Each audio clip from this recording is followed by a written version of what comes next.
Good morning friends, હું અજય ત્રિવેદી અને આજે આપણે ધોરણ 10 વિષય વિજ્ઞાન ચેપ્ટર 6 ની શરૂઆત કરી રહ્યા છીએ। મિત્રો, આજે ચેપ્ટર 6 ના પહેલો ભાગ આપણે જોવાના છીએ।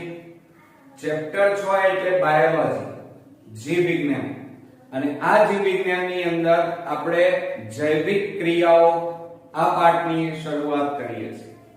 મિત્રો, જૈવિક ક્રિયાઓ એટલે શું? જૈવિક એટલે સજીવો દ્વારા પોતાના જીવનના અસ્તિત્વને ટકાવી રાખવા માટે જે ક્રિયાઓ સજીવ દ્વારા થતી હોય એ ક્રિયાઓને જૈવિક ક્રિયાઓ કહેવાય। જોજો, મેં શબ્દો શું વાપરે? સજીવો દ્વારા, નિર્જીવ પદાર્થોની વાત નથી મિત્રો, સજીવો દ્વારા, કે જેનામાં જીવ છે એ સજીવ કહેવાય। અને સજીવ એટલે આપણે બધા, પ્રાણી, પક્ષી, બરોબર, બધા જ પૃથ્વી ઉપર જે સજીવ વ્યક્તિઓ છે એ સજીવ બધા જ પોતાના જીવનને ટકાવી રાખવા માટે, વૃદ્ધિ વિકાસ કરવા માટે, હલન ચલન પ્રચલન કરવા માટે, પ્રજનન કરવા માટે પોતાના જીવનકાળ દરમિયાન જે કંઈ પણ ક્રિયાઓ કરે છે એ ક્રિયાઓને જૈવિક ક્રિયાઓ કહેવાય। હવે આપણે જાણીએ છીએ કે આપણા જે સજીવ શરીર છે એ સજીવ શરીરને ટકાવી રાખવા માટે, વૃદ્ધિ વિકાસ કરવા માટે, હલન ચલન પ્રચલન પ્રજનન માટે મોટા ભાગે ઊર્જાની જરૂર પડે। હવે આ ઊર્જા આપણને શેમાંથી મળે? તો ખોરાકમાંથી। ખોરાક એટલે પોષણ, કે જેમાં આપણા શરીરને જરૂરી બધા જ પ્રકારના પ્રોટીન, વિટામિન, ખનિજ ક્ષારો, પાણી પૂરતા પ્રમાણમાં મળી રહે એને ખોરાક અથવા સમતોલ આહાર પણ કહી શકાય। હવે આ ખોરાકમાંથી આપણને ઊર્જા મળે છે તો એ ખોરાકને શરીરની અંદર લેવાની ક્રિયાને મોટા ભાગે આપણે શું કહીએ છીએ? ખોરાક અંતઃગ્રહણ, બરોબર?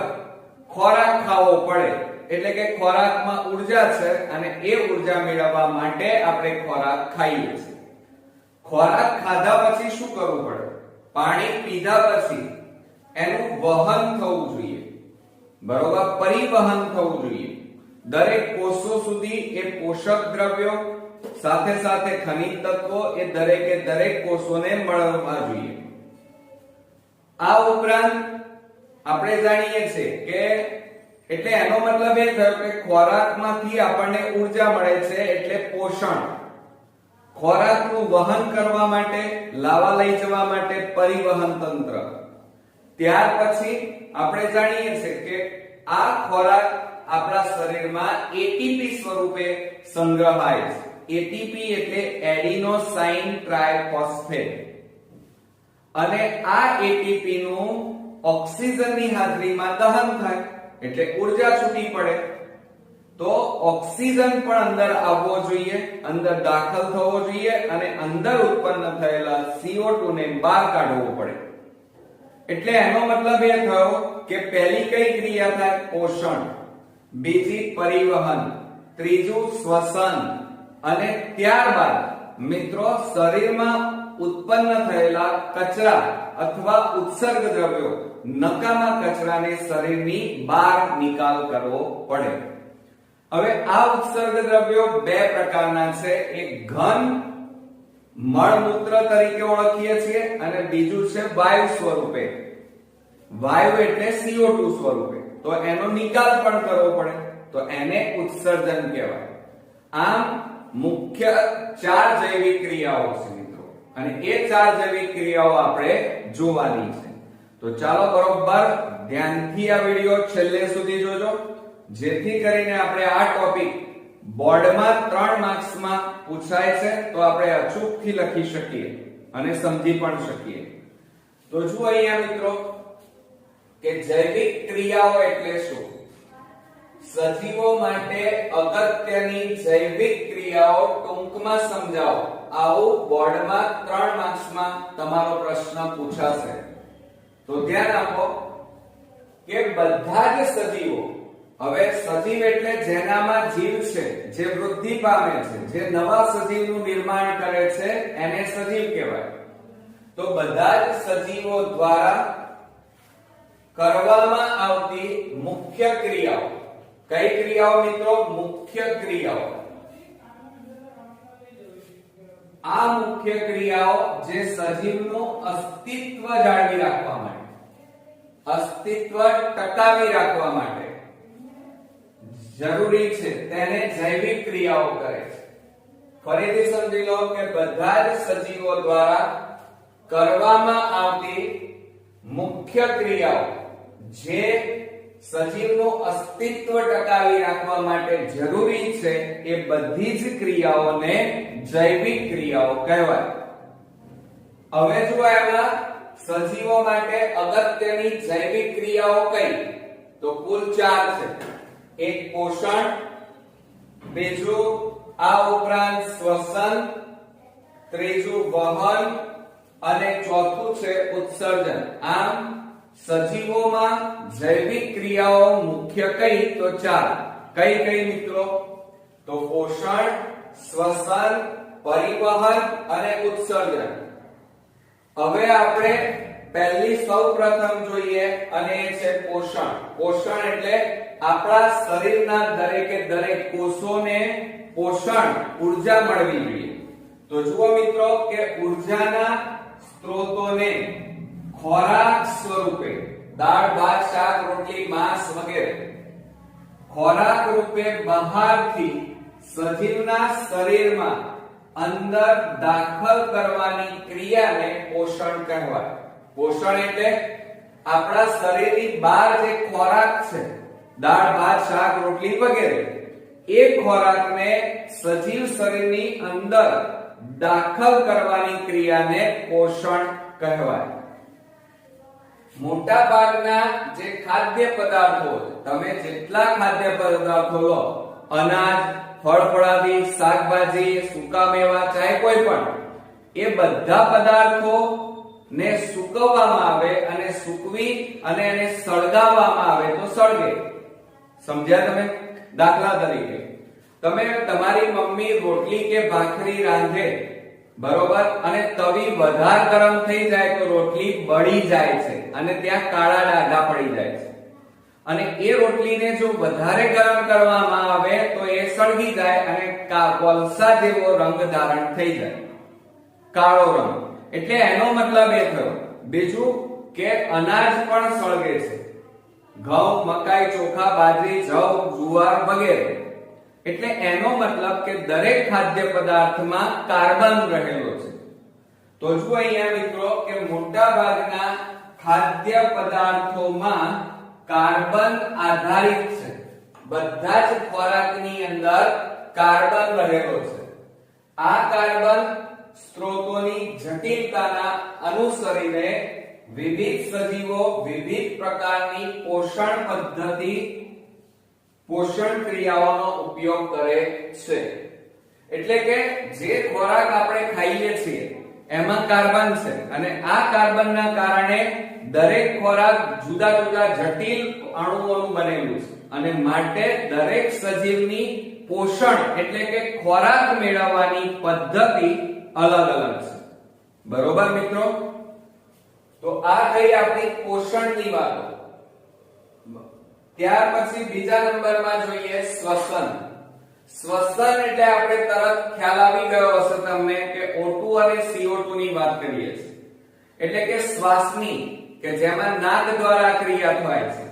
તો જુઓ અહીંયા સજીવ કોષોમાં કોષીય જરૂરિયાત માટે ઉર્જા એટલે શક્તિ પૂરી પાડવા ગ્લુકોઝ જેવા ખોરાક સ્ત્રોતોનું ઓક્સિજનની હાજરી કે ગેરહાજરીમાં વિઘટન થવાની ક્રિયાને શ્વસન કહે છે.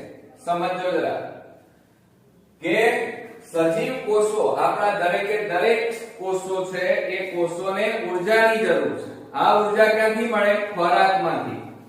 આ ખોરાકનું ઓક્સિજનની હાજરી કાં તો ગેરહાજરી માં ખોરાકનું દહન થાય છે અને દહન થઈ અને ઊર્જા છૂટી પડે છે. એ ઊર્જાનો ઉપયોગ આપણા કોષોમાં થાય છે. તો આ ક્રિયાને શ્વસન કહેવાય. હવે ધ્યાન રાખો, ઓક્સિજનની હાજરીમાં દહન થાય, ઓક્સિજનનો ઉપયોગ થાય તો જારક શ્વસન, પરંતુ ઓક્સિજનની ગેરહાજરી હોય તો એને અજારક શ્વસન કહેવાય.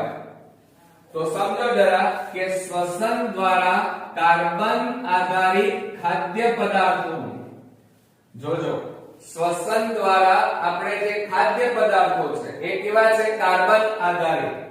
એ પદાર્થોનું વિઘટન અને મુક્ત થતી ઊર્જાનું એટીપી માં રૂપાંતર થાય છે. તો આપણે જે ખોરાક ખાઈએ છીએ એ ખોરાકમાં રહેલી ઊર્જા છે કે જેમાં કાર્બન છે, એ ઊર્જાનો આપણા શરીરમાં એટીપી સ્વરૂપે સંગ્રહ થાય છે. એટીપી નું પૂરું નામ તમારે પૂછાશે, એડિનોસાઇન ટ્રાઇફોસ્ફેટ થાય. શું થાય મિત્રો? Adenosine triphosphate. મોટા ભાગના સજીવો ઓક્સિજનનો ઉપયોગ કરતા હોવાથી એમને જારક જીવી સજીવો કહેવાય. ઓક્સિજનનો ઉપયોગ કરતા હોય દહન માટે, ઊર્જાના દહન માટે, તો એવા સજીવોને જારક જીવી સજીવો કહેવાય. અને જે સજીવો ઓક્સિજનનો ઉપયોગ ન કરતા હોય તો એમને અજારક જીવી સજીવો કહેવાય. તો જ્યારે કેટલાક આ ક્રિયામાં ઓક્સિજનનો ઉપયોગ કરતા ન હોવાથી તેમને અજારક જીવી સજીવો કહેવાય. એટલે એનો મતલબ એ થયો મિત્રો કે સજીવો બે પ્રકારના છે, એક જારક જીવી સજીવો અને બીજા અજારક જીવી સજીવો. જારક જીવી સજીવો આ એટીપી ના દહન માટે ઓક્સિજનનો ઉપયોગ કરે તો એમને જારક જીવી સજીવ કહેવાય. અને જે સજીવો એટીપી ના એટલે કે ઊર્જા આ એટીપી ના અણુનું દહન માટે ઓક્સિજનનો ઉપયોગ ન કરે તો તેમને અજારક જીવી સજીવો કહેવાય. ઓકે, આ રીતે ઓક્સિજન અને CO2, ઓક્સિજન શરીરની અંદર લેવાની અને CO2 ને શરીરની બહાર કાઢવાની, અને સાથે સાથે ઓક્સિજનની હાજરીમાં ખોરાકનું દહન કરવાની ક્રિયા એટલે શ્વસન. ઓકે, ત્યાર પછી વાત કરીએ વહન. વહન એટલે પરિવહનની વાત કરવાની છે. જુઓ મિત્રો, O2 અને CO2 એ બંનેનું વાયુઓની આપ-લે કરવા માટે એક તો વહન તંત્રની જરૂર પડે, બીજું આ ઉપરાંત ખોરાક આપણે જે ખાઈએ છીએ એનું વહન પરિવહન માટે નલિકાઓની જરૂર પડે. તો મિત્રો જુઓ, એક કોષી સજીવોમાં ખોરાક ગ્રહણ માટે, વાયુઓની આપ-લે માટે કે ઉત્સર્ગ દ્રવ્યોના નિકાલ માટે કોઈ વિશિષ્ટ રચના હોતી નથી. એક કોષી સજીવો એટલે કેવા કહેવાય? અમીબા, પેરામીશિયમ, યુગ્લિના વગેરે. તો અમીબા, પેરામીશિયમ, યુગ્લિના, હાઇડ્રા આ બધા એક કોષી સજીવો છે. અને એક કોષી સજીવોની અંદર એટલે કે નીચલી કક્ષાના સજીવોમાં આવું કોઈ અલગ અલગ તંત્રો હોતા નથી. એટલે કે ખોરાક ગ્રહણ માટે, વાયુઓની આપ-લે માટે કે ઉત્સર્ગ દ્રવ્યોના વહન માટે કોઈ ઉત્સર્જન તંત્ર, શ્વસન તંત્ર, પાચન તંત્ર, પ્રચલન તંત્ર આવા કોઈ અલગ અલગ તંત્રો આવેલા હોતા નથી મિત્રો. હવે જુઓ કેમ? જોજો, કારણ કે સજીવની સમગ્ર સપાટી પર્યાવરણ સાથે સીધા સંપર્કમાં હોય. એનું કારણ છે કારણ કે નીચલી કક્ષાના સજીવો છે અને નીચલી કક્ષાના એક કોષી સજીવોમાં એમનું જે શરીર છે એ વાતાવરણના સીધા સંપર્કમાં છે. એટલે શું કરે છે? એ વાતાવરણમાંથી સીધે સીધો વાયુ અંદર પણ લઈ લે છે અને અંદરનો વાયુ બહાર કાઢે છે. એટલે કહેવાનો મતલબ એક કોષી સજીવોમાં જે શરીર રચના છે એ નીચલી કક્ષાની હોય છે. બહુકોષી સજીવો એટલે આપણે બધા સજીવોમાં બધા કોષો પર્યાવરણ સાથે સીધા સંપર્કમાં નથી. ધ્યાન રાખજો, બહુકોષી સજીવોમાં જે કોષો છે, આપણા આખું શરીર શેનું બનેલું છે? અબજો કોષોનું બનેલું છે. અને આ બધા કોષો વાતાવરણના સીધા સંપર્કમાં હોતા નથી. માટે બધા કોષોને ઓક્સિજન, ખોરાક, પોષણ, ઉત્સર્ગ દ્રવ્યો આ બધાનો લેવડ દેવડ કરવી પડે. એટલે કે એક તો ઓક્સિજન લેવો પડે, એટીપી એટલે ઊર્જાની જરૂર પડે, અને સાથે સાથે ઉત્સર્ગ દ્રવ્યોનો નિકાલ પણ કરવો પડે. તો કોષોની જરૂરિયાત સામાન્ય પ્રસરણથી પૂરી થઈ શકતી નથી. આમાં કેવું હોય, એક કોષી સજીવોમાં પ્રસરણ દ્વારા મોટા ભાગે લેવડ દેવડ થઈ જાય, બરોબર.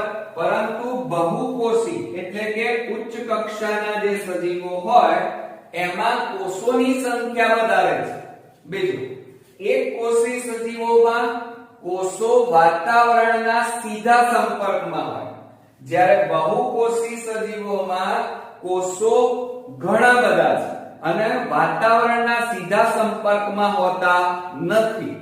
માટે અહીંયા પ્રસરણ દ્વારા, અહીંયા જેમ પ્રસરણ દ્વારા લેવડ દેવડ થાય છે એક કોષી સજીવોમાં, એવી રીતે બહુકોષી સજીવોમાં પ્રસરણ દ્વારા ખોરાક, વાયુ આ બધાની આપલે થતી નથી મિત્રો.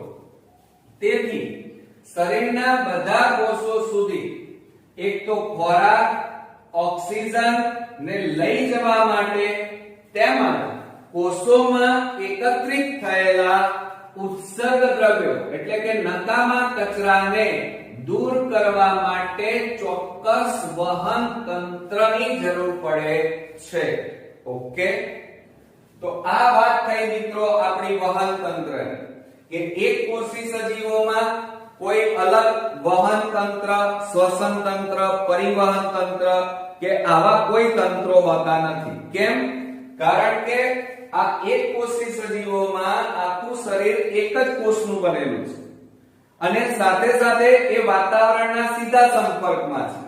એટલે એક કોષી સજીવોમાં પ્રસરણ દ્વારા બધાની ખોરાક, વાયુ, ઉત્સર્ગ દ્રવ્યોની આપલે થઈ જાય છે.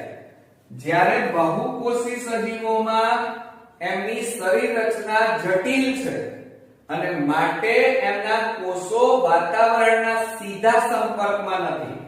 અને સીધા સંપર્કમાં ન હોય તો વાયુ, ખોરાક, ઉત્સર્ગ દ્રવ્યો આ બધાની લેવડ દેવડ કરવી હોય, વહન કરવું હોય તો શરીરમાં મોટા ભાગે પરિવહન તંત્રની જરૂર પડે છે.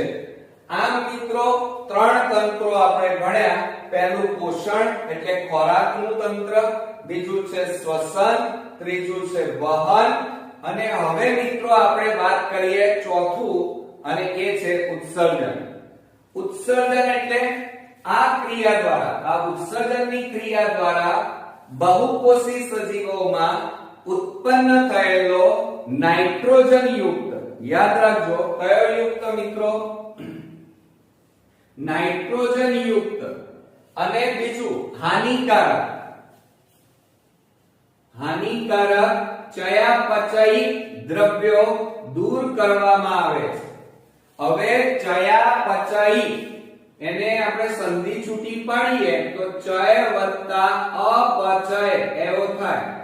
ચય એટલે સર્જનાત્મક અને અપચય એટલે વિનાશાત્મક, બરોબર. બીજું, આપણા શરીરમાં જે કંઈ પણ જૈવિક ક્રિયાઓ થાય છે એ ક્રિયાઓમાં ઊર્જા વપરાય. ઊર્જા વપરાયા પછી એમાં ઉત્સર્ગ દ્રવ્યો ઉત્પન્ન થાય. આ ઉત્સર્ગ દ્રવ્યો નાઇટ્રોજન યુક્ત હોય અને નાઇટ્રોજન યુક્ત ઉત્સર્ગ દ્રવ્યો આપણા શરીરમાં લાંબા સમય સુધી જો રહે તો આપણા કોષોને નુકસાન કરે, હાનિ પહોંચાડે. એટલે આ ઉત્સર્ગ દ્રવ્યો જે નાઇટ્રોજન યુક્ત છે, એટલે નાઇટ્રોજન યુક્ત ઉત્સર્ગ દ્રવ્યો કયા? મૂત્ર. જેના અલગ અલગ સજીવોમાં અલગ અલગ સ્વરૂપ હોય છે, જેમ કે urea, uric acid, creatine, creatinine, આ રીતે. તો આ બધા નાઇટ્રોજન યુક્ત ઉત્સર્ગ દ્રવ્યો. અને એમનો મોટા ભાગે નિકાલ કરવો પડે અને નિકાલ કરવાની ક્રિયાને ઉત્સર્જન કહેવાય. ઓકે. બીજું, એક કોષી પ્રાણીઓ હમણાં હાલ જ ભણ્યા અમીબા, પેરામીશિયમ, એ લોકો ઉત્સર્જનની ક્રિયા કોષોની સપાટી દ્વારા કરે. કોષોની સપાટી એટલે કેવી રીતે? આ અમીબા દોર્યું, ચાલો આ અમીબા. હવે અંદરથી ઉત્સર્ગ દ્રવ્યો આ જે સપાટી છે એ સપાટી દ્વારા એ લોકો શરીરની બહાર નકામા કચરાનો આ રીતે નિકાલ કરે છે. બરોબર? એટલે એક કોષી પ્રાણીઓ આ જે કોષોની સપાટી છે એ સપાટી દ્વારા સાદા પ્રસરણથી ઉત્સર્ગ દ્રવ્યો દૂર કરે છે. જ્યારે આપણા જેવા બહુકોષી પ્રાણીઓ મોટા ભાગે ઉત્સર્જન માટે વિશિષ્ટ પેશી, અંગ અને તંત્રો ધરાવે છે. વિશિષ્ટ પેશી, અંગ અને તંત્રો. હવે આપણે અહીંયા શબ્દ કયો આવ્યો મિત્રો? પેશી, અંગ અને તંત્ર. આ ત્રણ શબ્દો આવ્યા. હવે મિત્રો આપણું માનવ શરીર છે ને એ કોષોથી બનેલું છે. કોષોને અંગ્રેજીમાં આપણે શું કહીએ છીએ? સેલ. સેલ એટલે કોષો. તો એક કોષ હોય તો એને સેલ કહેવાય, પણ આપણે બહુકોષી સજીવ એટલે કે ઘણા બધા કોષો ભેગા મળે તો શું બની જાય મિત્રો? પેશી બની જાય. શું બની જાય? પેશી. અને પેશીને અંગ્રેજીમાં શું કહેવાય? ટિશ્યુ કહેવાય. શું કહેવાય? ટિશ્યુ. હવે ટિશ્યુ એ ફ્રેન્ચ ભાષામાંથી આવેલો છે.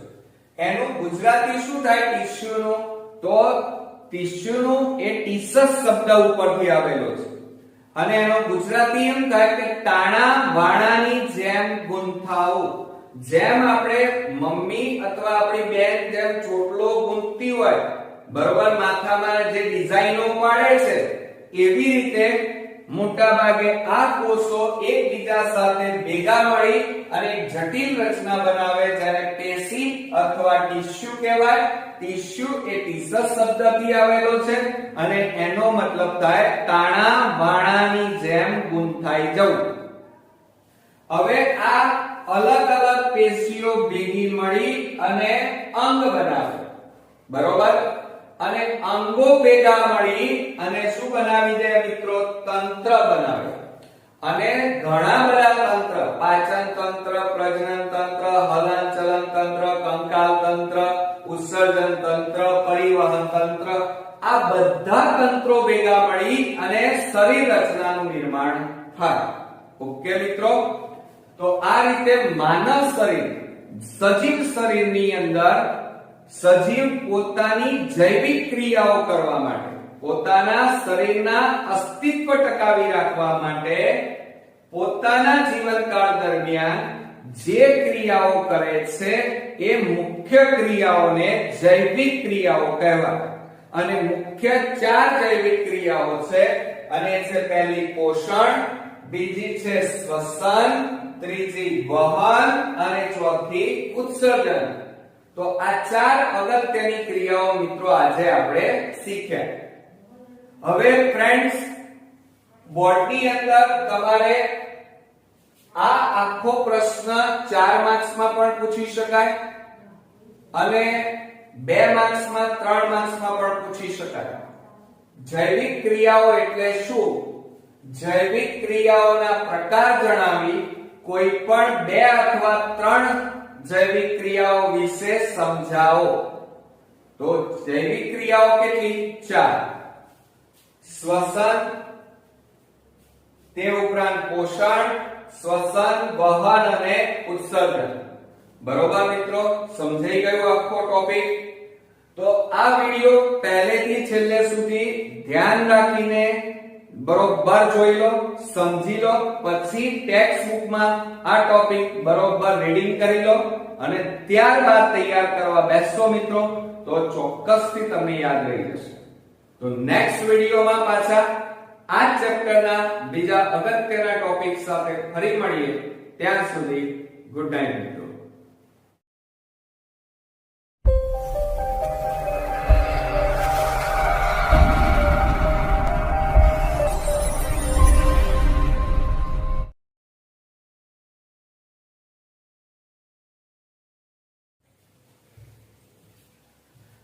ગુડ મોર્નિંગ ફ્રેન્ડ્સ, હું અજય ત્રિવેદી અને આજે આપણે ધોરણ 10 વિષય વિજ્ઞાનમાં જૈવિક ક્રિયાઓ ચેપ્ટર 6 જોઈ રહ્યા છે.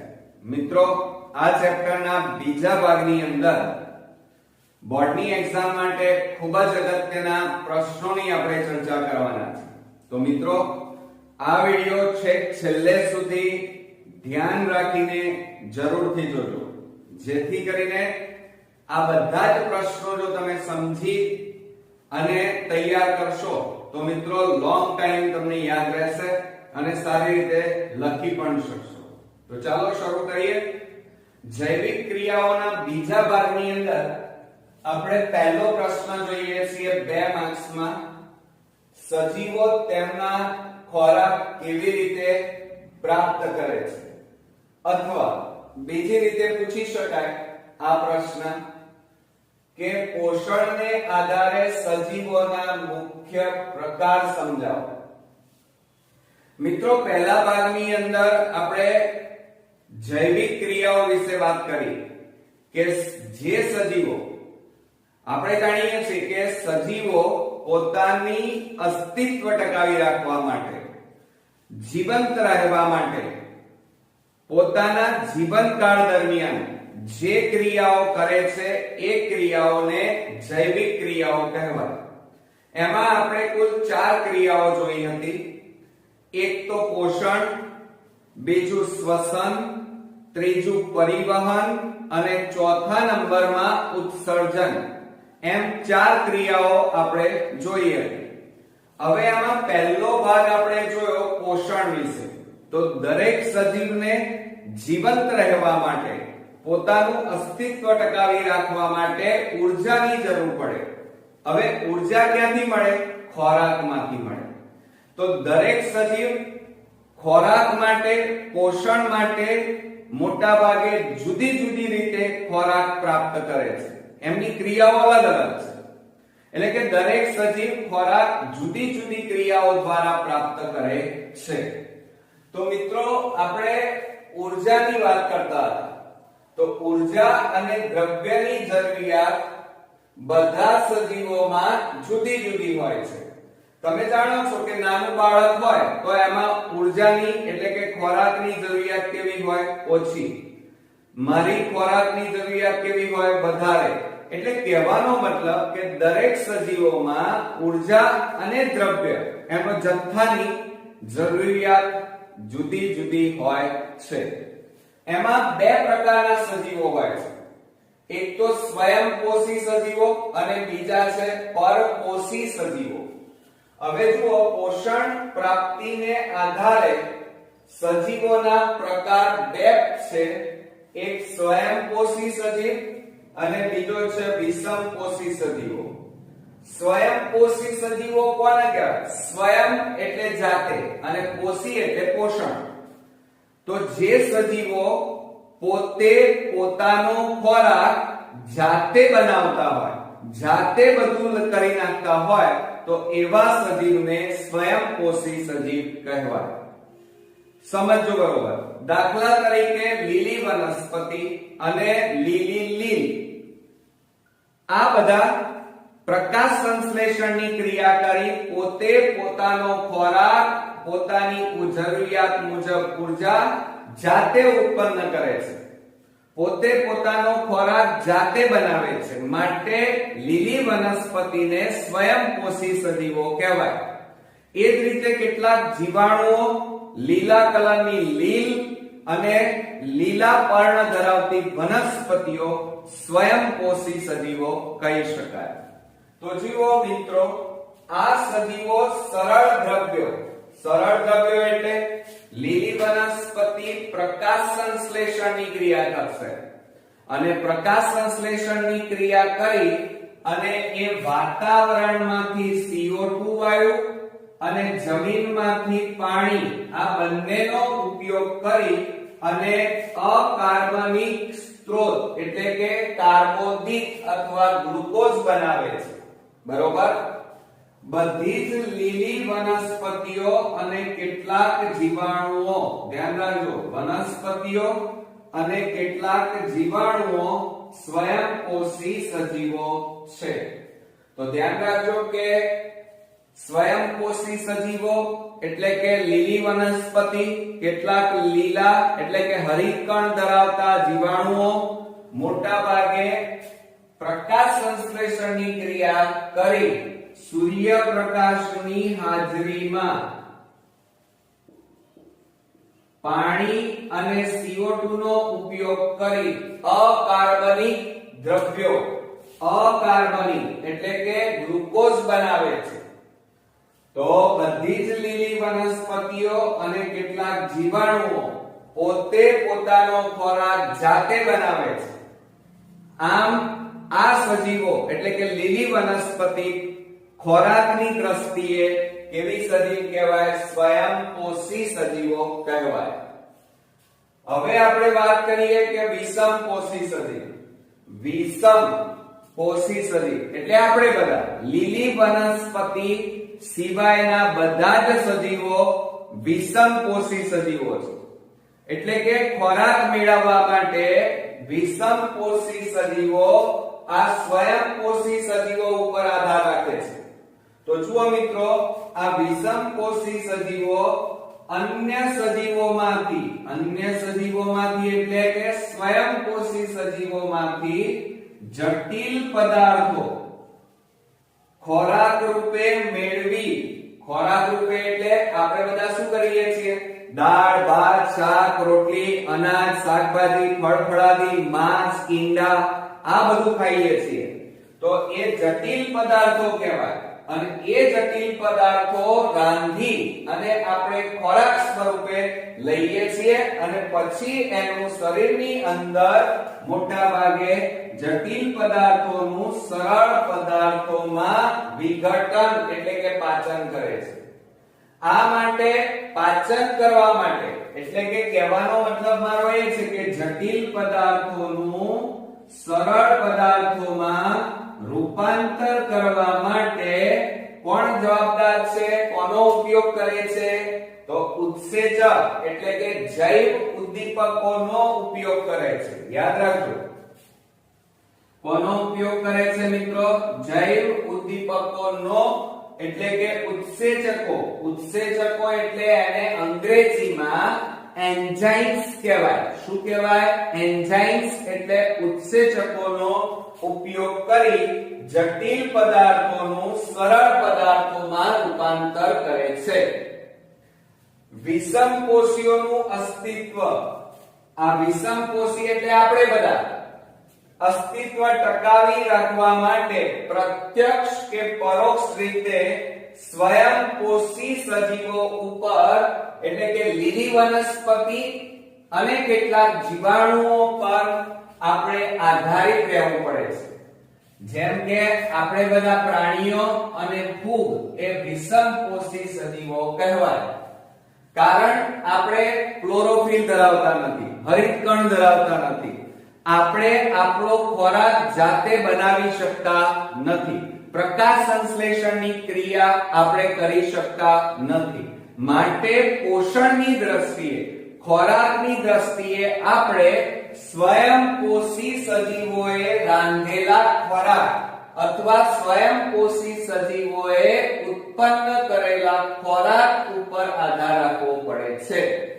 એટલે કહેવાનો મતલબ કે જે વિષમપોષી સજીવો છે એ સ્વયંપોષી સજીવોમાંથી ખોરાક મેળવે છે અને એ ખોરાક જટિલ હોય છે અને જટિલ પદાર્થોનું સરળ પદાર્થોમાં વિઘટન કરવા માટે જૈવિક ઉદ્દીપકો એટલે કે ઉત્સેચકોનો ઉપયોગ કરે છે. માટે વિષમપોષી સજીવો પોતાનું અસ્તિત્વ ટકાવી રાખવા માટે ખોરાક સ્વરૂપે લીલી વનસ્પતિએ બનાવેલા ખોરાક ઉપર આધાર રાખવો પડે છે. બરોબર મિત્રો? એટલે આપણે બધા ખોરાકની દ્રષ્ટિએ પરાવલંબી કહેવાય, જ્યારે લીલી વનસ્પતિ ખોરાકની બાબતમાં સ્વાવલંબી કહેવાય. કેમ? જુઓ મિત્રો કે આ સ્વયંપોષી સજીવો છે ને એ પોતે પોતાનો ખોરાક જાતે બનાવે છે સેલ્ફ છે ખોરાકની બાબતમાં, એટલા માટે એ સ્વયંપોષી સજીવો કહેવાય. જ્યારે વિષમપોષી સજીવો પોતે પોતાનો ખોરાક જાતે બનાવતા નથી, પરંતુ એમને ખોરાક માટે આ સ્વયંપોષી સજીવો ઉપર આધાર રાખવો પડે છે. માટે ખોરાકની બાબતમાં બીજા ઉપર આધારિત છે. માટે આ વિષમપોષી સજીવોને પરાવલંબી સજીવો કહેવાય, જ્યારે સ્વયંપોષી સજીવોને સ્વાવલંબી સજીવો કહેવાય. ઓકે, ક્લિયર મિત્રો? સમજાઈ ગયું? અચ્છા, તો આ હતા 2 માર્ક્સનો પ્રશ્ન. હવે મિત્રો બીજી એક ટૂંક નોંધ પૂછાય છે 2 માર્ક્સમાં. ટૂંક નોંધ લખો, અને એ છે સ્વયંપોષી પોષણ. આવું અલગથી પૂછાય છે. સ્વયં એટલે જાતે, પોષણ એટલે જાતે ખોરાક બનાવે, બરોબર? એવા પોષણની પદ્ધતિ, ખોરાકની પદ્ધતિ. તો સ્વયંપોષી પોષણની વાત કરીએ તો બધા પ્રકાશ સંશ્લેષી સજીવો સ્વયંપોષી પોષણ દર્શાવે છે. હવે પ્રકાશ સંશ્લેષી સજીવો કયા? તો સામાન્ય રીતે જે વનસ્પતિના પર્ણો લીલા રંગના હોય, હરિત કણ ધરાવતા હોય, હરિત દ્રવ્ય હોય, chlorophyll A, chlorophyll B, carotene, xanthophyll ધરાવતા હોય, તો એ સજીવો, એ વનસ્પતિ મોટા ભાગે પ્રકાશ સંશ્લેષણની ક્રિયા કરી શકે. તો પ્રકાશ સંશ્લેષણની પ્રક્રિયામાં મોટા ભાગે 3 વસ્તુઓ વપરાય. એક સૂર્યપ્રકાશ, સમજો જરા.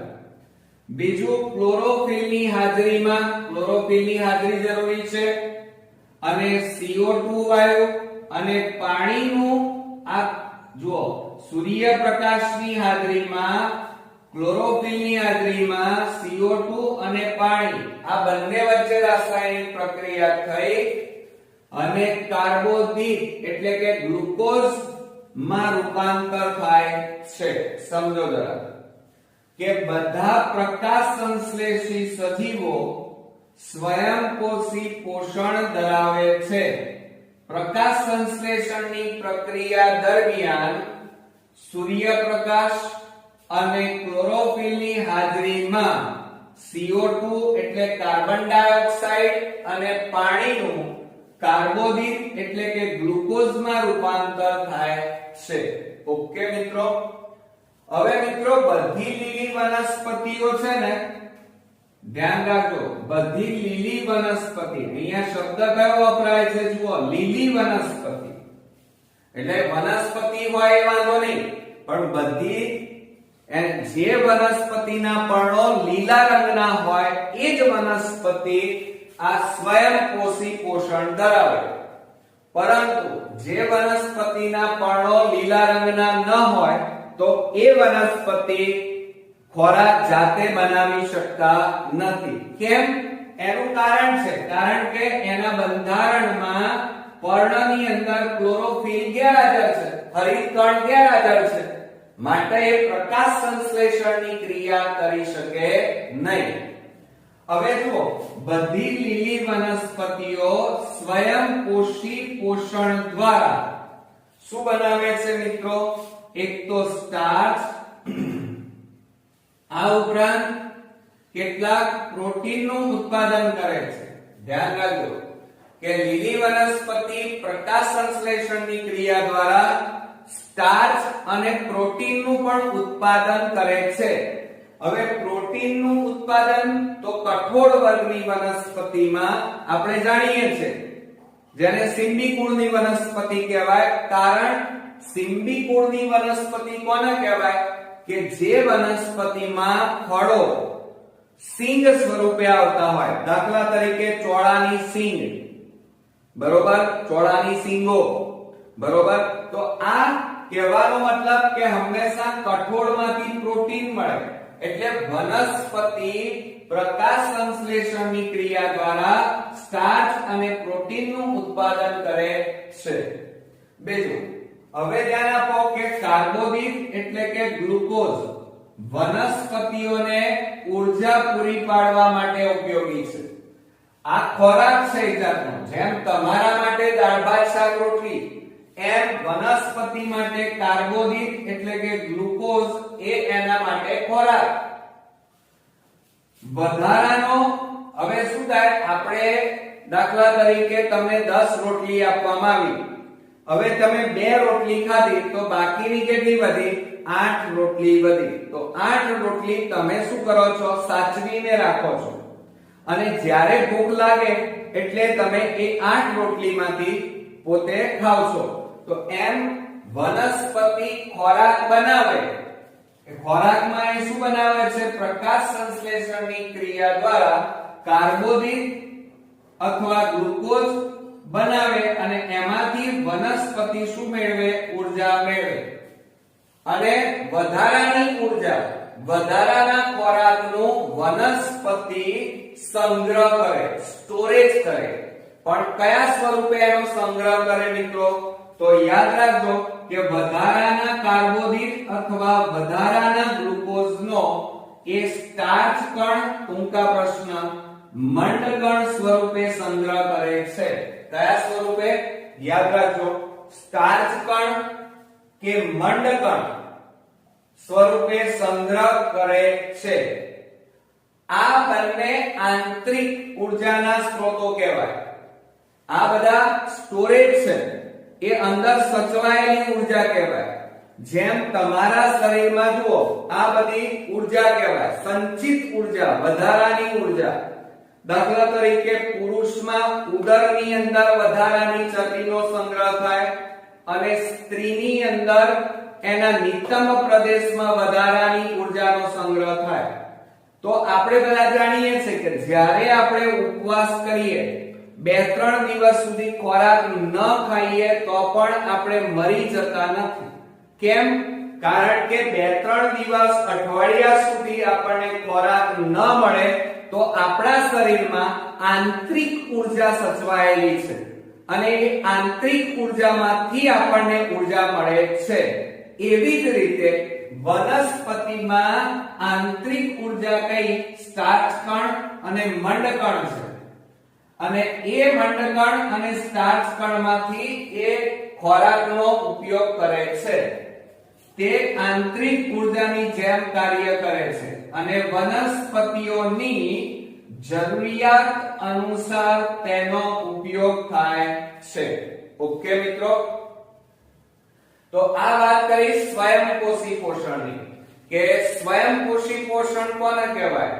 તો જે વનસ્પતિના પર્ણો લીલા રંગના હોય, એટલે કે હરિતકણ ધરાવતા હોય, ક્લોરોફિલ ધરાવતા હોય, તો એ વનસ્પતિ પ્રકાશ સંશ્લેષણની ક્રિયામાં સૂર્યપ્રકાશ, જમીનમાંથી પાણી અને વાતાવરણમાંથી CO2 નો ઉપયોગ કરી પોતે પોતાનો ખોરાક એટલે કે કાર્બોદિત, ગ્લુકોઝ જાતે બનાવે છે.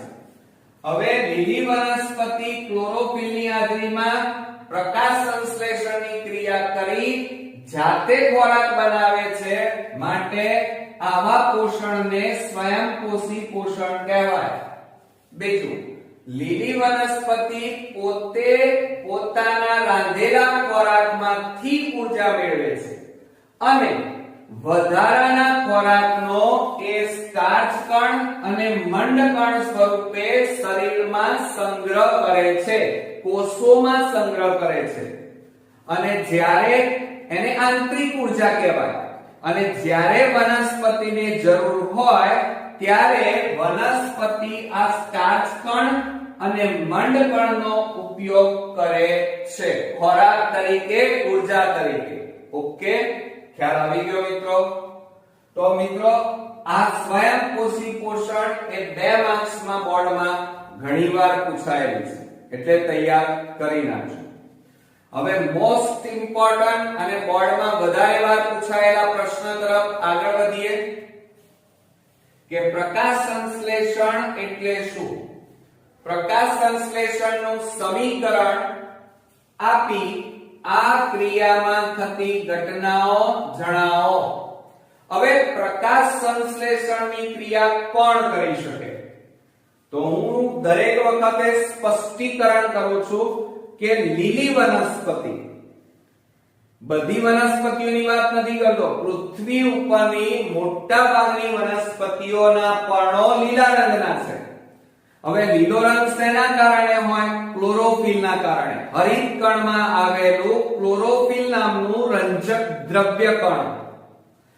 તો કહેવાનો મતલબ એ છે કે જે વનસ્પતિ હરિત કણ ધરાવતા હોય, ક્લોરોફિલ ધરાવતા હોય, એ પ્રકાશ સંશ્લેષણની ક્રિયા કરી શકે. અને લીલી વનસ્પતિ સૂર્યપ્રકાશની હાજરીમાં પાણી અને વાતાવરણમાં રહેલા CO2 નો ઉપયોગ કરી અને ખોરાક એટલે કે કાર્બોદિત અને ગ્લુકોઝ બનાવે. આ રાસાયણિક પ્રક્રિયાને પ્રકાશ સંશ્લેષણની પ્રક્રિયા કહેવાય. એટલે કે પ્રકાશ સંશ્લેષણ એટલે પ્રકાશ વપરાયો, પ્રકાશ ઊર્જા વપરાય. તો અહીંયા મિત્રો પ્રકાશ ઊર્જાનું રાસાયણિક ઊર્જામાં રૂપાંતર થયું એમ કહેવાય. તો મિત્રો જોઈએ અહીંયા કે ક્લોરોફિલ ધરાવતા સજીવો સૌર ઊર્જા એટલે કે સૂર્યમાં રહેલી પ્રકાશ ઊર્જા, પાણી અને CO2 નો ઉપયોગ કરી સરળ કાર્બોદિત એટલે કે ગ્લુકોઝ સ્વરૂપે તેમનો ખોરાક તૈયાર કરે છે. આ ક્રિયાને પ્રકાશ સંશ્લેષણ કહેવાય. ફરી એક વખત નજર મારી લઈએ મિત્રો, બરોબર ધ્યાન રાખજો, કારણ કે મોસ્ટ ઇમ્પોર્ટન્ટ પ્રશ્ન છે કે ક્લોરોફિલ ધરાવતા સજીવો સૂર્ય ઊર્જા, પાણી અને કાર્બન ડાયોક્સાઇડ નો ઉપયોગ કરી સરળ કાર્બોદિત એટલે કે ગ્લુકોઝ સ્વરૂપે તેમનો ખોરાક તૈયાર કરે છે. આ ક્રિયાને શું કહેવાય? પ્રકાશ સંશ્લેષણની પ્રક્રિયા કહેવાય. એને આપણે સમીકરણ દ્વારા સમજીએ તો જુઓ, એક તો કાર્બન ડાયોક્સાઇડ અને આ વાતાવરણમાં રહેલા કાર્બન ડાયોક્સાઇડ, જમીનમાં રહેલું પાણી અને તે ઉપરાંત મિત્રો અહીંયા કોનો ઉપયોગ થયો છે? સૂર્યપ્રકાશ. કોનો ઉપયોગ થયો છે? સૌર ઊર્જા. એટલે મેં અહીંયા સૌર ઊર્જા બતાવી. તો સૌર ઊર્જાની હાજરીમાં CO2 અને પાણી આ બંને વચ્ચે રાસાયણિક પ્રક્રિયા થઈ ગ્લુકોઝ બને છે, ઓક્સિજન છૂટો પડે છે અને પાણીની વરાળ છૂટી પડે છે. હવે આને સમીકરણ સ્વરૂપે આપણે લખીએ તો જુઓ, 6CO2 એટલે કે 6 કાર્બન ડાયોક્સાઇડ ના અણુ અને 12 પાણીના અણુઓ વપરાય છે, જેના કારણે C6H12O6 એટલે કે ગ્લુકોઝ કાર્બોદિત બને છે અને ઓક્સિજનના 6 અણુ અને પાણીના 6 અણુઓ વાતાવરણમાં મુક્ત થાય છે. બરોબર મિત્રો, આ સમીકરણ મોસ્ટ ઇમ્પોર્ટન્ટ છે. બોર્ડમાં વિભાગ A માં 1 માર્ક્સમાં પણ પૂછાય છે. હવે મિત્રો જુઓ કે આ પ્રકાશ સંશ્લેષણની ક્રિયા કહેવાય અને પ્રકાશ સંશ્લેષણની ક્રિયામાં કેટલીક ઘટનાઓનું નિર્માણ થાય છે અથવા કેટલાક ફેરફારો થાય છે. તો એ આપણે જોઈએ કે ક્લોરોફિલ ધરાવતા, ધ્યાન રાખજો, ક્લોરોફિલ દ્વારા પ્રકાશ ઊર્જાનું શોષણ થાય છે. પ્રકાશ ઊર્જાનું શોષણ કોણ કરી નાખે છે મિત્રો? ક્લોરોફિલ ધરાવતા હરિતકણ. બીજા નંબરમાં જોઈએ તો મેં હમણાં હાલ જ વાત કરી કે પ્રકાશ ઊર્જાનું રાસાયણિક ઊર્જામાં રૂપાંતર થાય છે. શેમાં? યાદ રાખજો કે પ્રકાશ ઊર્જાનું રાસાયણિક ઊર્જામાં રૂપાંતર તથા પાણીના અણુઓનું, હવે આ જે પાણીના અણુઓ છે એ પાણીના અણુઓનું હાઇડ્રોજન, ધ્યાન રાખજો, હાઇડ્રોજન અને ઓક્સિજન, આ ઓક્સિજનમાં વિઘટન થાય છે. યાદ રાખજો. શું થયું? આ પ્રકાશ સંશ્લેષણની પ્રક્રિયા દરમિયાન પ્રકાશ ઊર્જાનું રાસાયણિક ઊર્જામાં રૂપાંતર અને સાથે સાથે પાણીના 12 અણુઓનું આગળ જતા હાઇડ્રોજન અને ઓક્સિજનમાં રૂપાંતર થાય છે.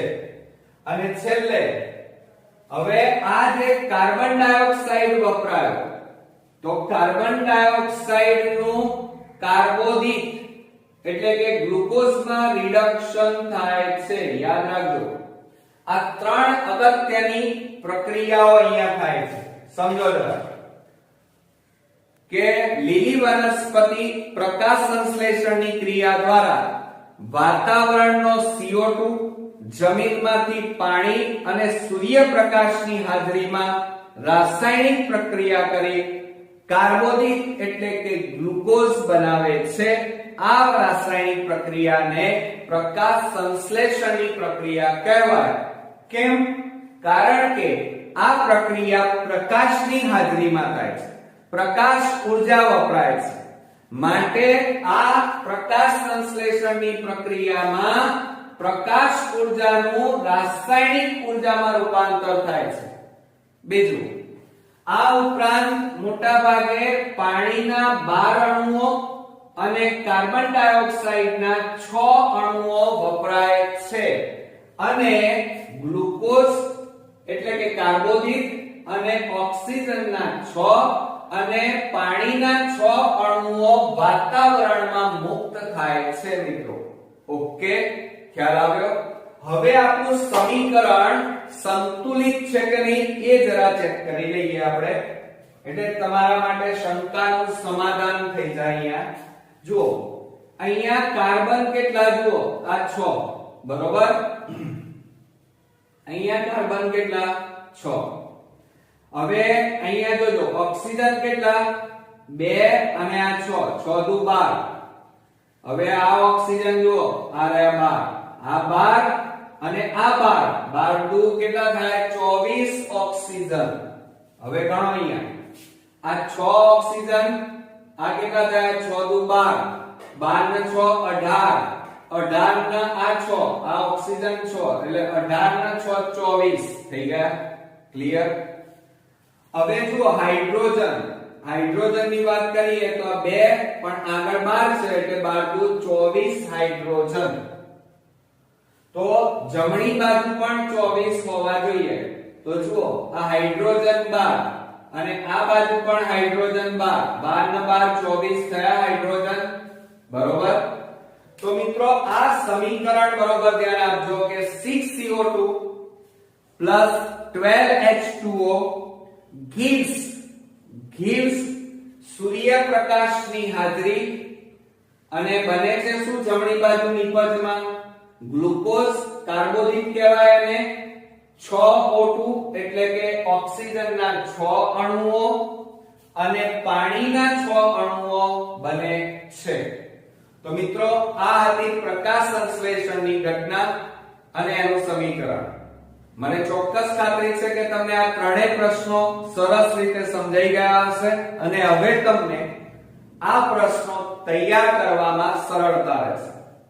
તો મિત્રો લખીને તૈયાર કરજો જેથી કરીને ક્યાંય તમારી ભૂલ ન થાય. નેક્સ્ટ વિડિયોમાં પાછા ટેક્સ્ટ બુકના અગત્યના ટોપિકો સાથે આપણે ફરી મળીશું ત્રીજા ભાગમાં. ત્યાં સુધી ગુડ નાઈટ મિત્રો.